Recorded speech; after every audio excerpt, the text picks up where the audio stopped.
వైసీపీకి ఓటు వేసిన ప్రతి ఒక్కరికి ప్రత్యేక కృతజ్ఞతలు తెలుపుతూ అలాగే మన పార్టీ ఓడిపోయిందని ఎవరూ అధైర్యపడవద్దని కడప జిల్లా బద్వేలు పట్టణంలో వైసీపీ ఆఫీసులో ఎమ్మెల్సీ గోవింద్ రెడ్డి ఎమ్మెల్యే సుధమ్మ సమావేశం నిర్వహించారు.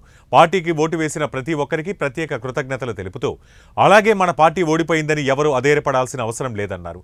మన పార్టీకి రాష్ట్ర ప్రజలు 40% ఓట్లు వేశారని తెలిపారు. కార్యకర్తలందరూ పార్టీకి అండగా ఉండి కృషి చేయాలని కోరారు. మీకు ఏ అవసరం వచ్చినా బద్వేలు ఎమ్మెల్యే ఆఫీస్ పోరుమావిల పార్టీ కార్యాలయంలో అందుబాటులో ఉంటామని హామీ ఇచ్చారు. ఆ రోజు కలవడం జరిగింది.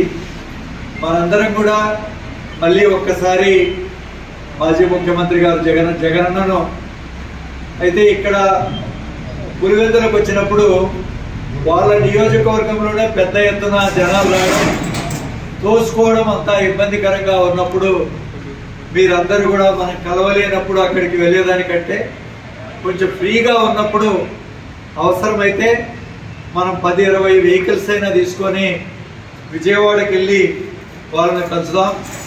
లేకపోతే పులివెందులకు వారు వచ్చినప్పుడైనా మనం తీరిగ్గా మనందరినీ కూర్చోబెట్టి వారు ఏదైనా మాట్లాడడం కానీ మన మాటలు 4 మాటలు ఆయన వినడం కానీ ఆ పరిస్థితుల్లో మనం కలుద్దామనేటువంటి ఉద్దేశంతో మనం పులివెందులకు పోలేనటువంటి విషయం. మీలో ఎవరైనా కొంతమంది